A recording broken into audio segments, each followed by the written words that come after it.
Les semaines précédentes, nous avons vu Roger construire avec application son loft, placer des cloisons de séparation, installer une salle de bain, poser le liège, le stratifier et le carrelage, et réaliser un faux plafond. Maintenant, il est arrivé à la partie décoration. Les grands travaux sont terminés, il peut donc commencer à peindre.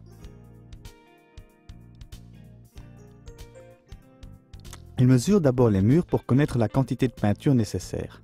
Ceci se fait rapidement avec son télémètre digital. Celui-ci calcule aussi directement le nombre de mètres carrés. Dans le catalogue Brico, Roger trouve une marque de peinture qui propose des couleurs qui lui plaisent. Il va donc y jeter un coup d'œil. Dans le rayon décoration, il trouve vite la couleur de son choix. Jusqu'à 45 couleurs sont disponibles de stock. Il ne reste qu'à l'emporter et à se mettre au travail, Roger. Pour la sécurité, il emporte toujours un pot supplémentaire. Ainsi, il ne tombera pas sans peinture et il peut quand même ramener les panneaux verts sans discussion. Il présente sa carte de réduction de 10% à la caisse. Si vous bricolez régulièrement, vous pouvez en retirer beaucoup d'avantages. Roger commence par le faux plafond dans la cuisine qu'il a placé la semaine dernière. Pour bien couvrir la peinture de façon égale, il applique d'abord un primaire incolore. Naturellement, vous pouvez aussi utiliser une peinture primaire blanche, mais ce produit s'applique quand même nettement plus vite.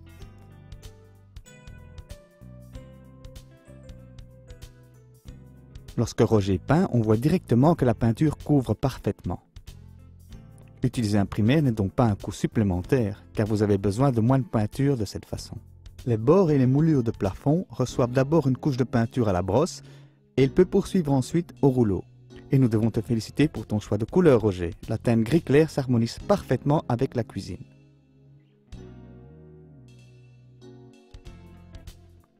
Les rouleaux à peindre ne sont pas bon marché. C'est pourquoi Roger les rince toujours très bien. Ils restent ainsi utilisables plus longtemps. Sur un support perméable, il enfonce un bâton dans le sol sur lequel il appuie le rouleau. Il pulvérise de biais sur le dessus, de sorte que le rouleau tourne et que tous les résidus sont emportés. Pour terminer, Roger laisse le jet à peine toucher le rouleau afin qu'il sèche de lui-même par sa rotation, et le rouleau est de nouveau comme neuf. Le cadre MDF autour des armoires de cuisine doit également être fini. Roger rebouche d'abord les joints d'assemblage, les petites cavités et les dégâts. Dès que l'enduit de rebouchage est sec, il ponce les transitions entre l'enduit de rebouchage durci et le bois bien lisse. Encore dépoussiérer un peu la surface et il peut se mettre à peindre. Sur le MDF, Roger applique d'abord un primaire blanc. Les peintures primaires existent aussi à base d'eau. C'est plus écologique, moins nocif pour votre santé et plus facile à utiliser, car vous pouvez rincer votre outillage à l'eau. En outre, Roger peut déjà appliquer la peinture au rouleau par-dessus 4 heures après. Naturellement, il a également choisi une peinture à base d'eau. Pour une belle finition dans le cas de grandes surfaces comme ici, Roger utilise un petit rouleau à laquer au lieu d'une brosse.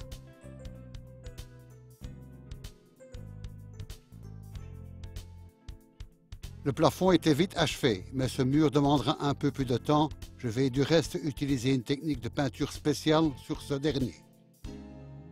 Effectivement, Roger a également appliqué un primaire ici.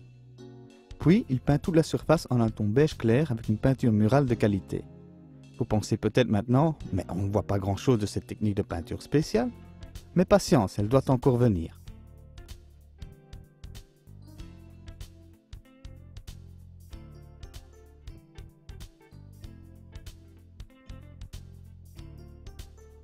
Lorsque la peinture murale est totalement sèche, Roger prend son laser avec lequel il projette une croix de niveau. Il dispose ainsi de lignes d'aide pratiques pour coller l'adhésif à peindre. Son but se dévoile peu à peu. Il va appliquer quelques carrés sur le mur dans une autre couleur. Mais ce n'est pas n'importe quelle autre couleur. C'est une peinture métallique. C'est très osé, mais cet effet est parfaitement adapté au concept total austère de ce loft. Roger, dès demain, nous pouvons t'appeler décorateur.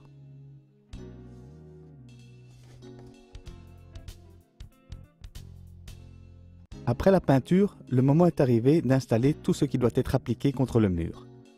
et Roger commence par les plastrons des commutateurs et des prises. Puis il va apporter un peu de confort. Et la première chose qu'il désire installer est son climatiseur de DeLonghi.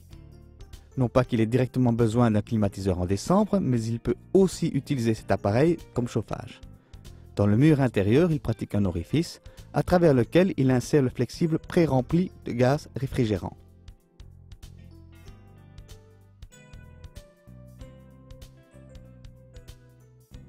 Il suspend l'unité intérieure sur l'étrier. Sur la terrasse, il place l'unité extérieure sur un étrier portant contre le mur. Il y raccorde la conduite de gaz réfrigérant avec une simple fermeture à baïonnette et l'appareil est prêt à l'emploi. Il lui permet à la fois de chauffer et de refroidir de façon économique.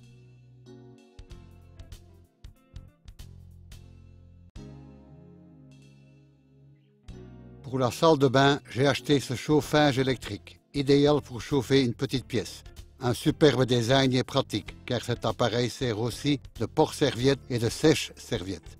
Pour percer dans des carreaux durs comme ceux-ci, Roger utilise un forêt au diamant. La bonne méthode de travail consiste à choisir une faible vitesse de rotation, d'exercer peu de force et de refroidir de temps à autre le forêt dans l'eau.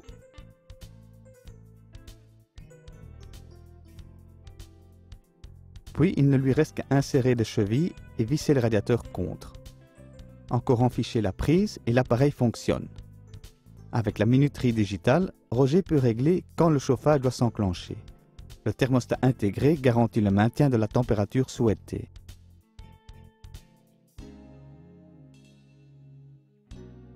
Le loft donne ainsi un peu une impression d'achevé. La peinture change en effet beaucoup. L'éclairage, la décoration de fenêtres et l'aménagement total sont prévus pour la semaine prochaine. J'ai terminé ici. Vous trouvez de plus amples informations dans Dobbit Magazine. Et n'oubliez pas, ce que vous faites vous-même, vous le faites généralement mieux. À la semaine prochaine. Un parquet bien verni est inusable, mais après quelques années, les parties qui ont subi une circulation plus intensive peuvent être devenues plus mates. Il n'est pas toujours nécessaire de tout poncer et revernir. Vous contrôlez si cela est nécessaire avec le test de la goutte. Roger dépose une goutte d'eau sur le bois et attend une minute. Si le bois ne se colore pas pendant ce temps, le vernis est encore en bon état. Si le bois se décolore, vous devez poncer et revernir. Dans ce cas-ci, la couche de vernis est encore bonne et un traitement d'entretien suffit. Il rend la surface propre avec le nettoyant pour parquet V33. Puis il applique le rénovateur avec une serpillière. Frottez, laissez sécher et c'est prêt. Vous pouvez éventuellement donner une seconde couche aux endroits à plus fort passage. Les raccords avec la première couche sont invisibles.